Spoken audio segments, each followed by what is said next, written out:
Yeah, maybe I could just say one more word about dialectics, I guess, and then we can move on to something else, which is there's another law in dialectics called the negation of the negation. Well, I think a lot of people think about this law of dialectics as like thesis, antithesis, synthesis. Like there's something, the thesis, and then the opposite of that thing, the antithesis or the counter argument, and then there's some sort of happy mix of those two things, which is the synthesis. Well, that's not the framework that comes out of the Marxist tradition or the tradition before Marxism, which is the like Hegelian tradition. The framework that he uses is different. It goes affirmation, negation, and the negation of the negation.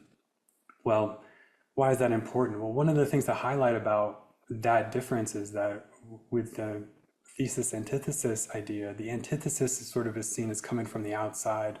Yeah, but with the affirmation and negation of the negation, the idea is that it's an internal movement, that within whatever thing we're talking about, there are contradictory forces within that emerge, and they end up operating imminently from the inside.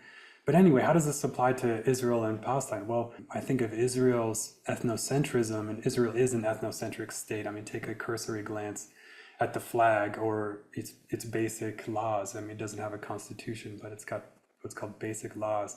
And since 2018, it's very clear that Israel is a homeland for Jews and only Jews. It's a unique homeland for Jews. So yeah, it's an ethnocentric state for sure. It's not a pluralist state.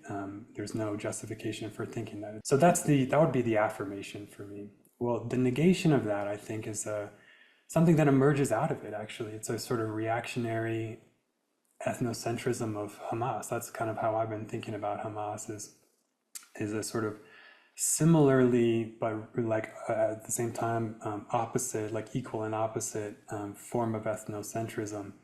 Now we know that Hamas's charter, its most recent charter, explicitly is pluralist. Actually, it's calling for a pluralist um, situation across all of Palestine. And that's true. I think there's at least nominally with their words, they're calling for a kind of pluralism where Israel's nominally not calling for a kind of pluralism. And so there's a big difference there. But nonetheless, I think Hamas is an Islamic organization. I mean, that's sort of what it is. And so its claims to be fully pluralist it's not a secular, it's not a secular organization. So in some ways, I think about it as a negation.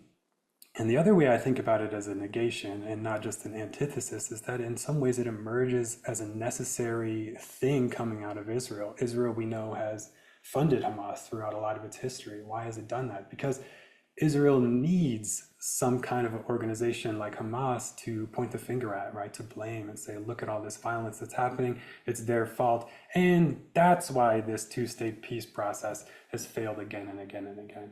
Right? They sort of need a scapegoat, and that's through that necessity, that internal necessity, Hamas has emerged. So what's the negation of the negation? Well, I think hopefully by this point it should be pretty obvious that the negation of the negation is no ethnocentrism at all, right? And that's where the one democratic state initiative I think is so valuable, is because it really is the resolution of this ethnocentric mistake. Yeah, so I don't know, there's a bit of a dialectic there for you. Thank you.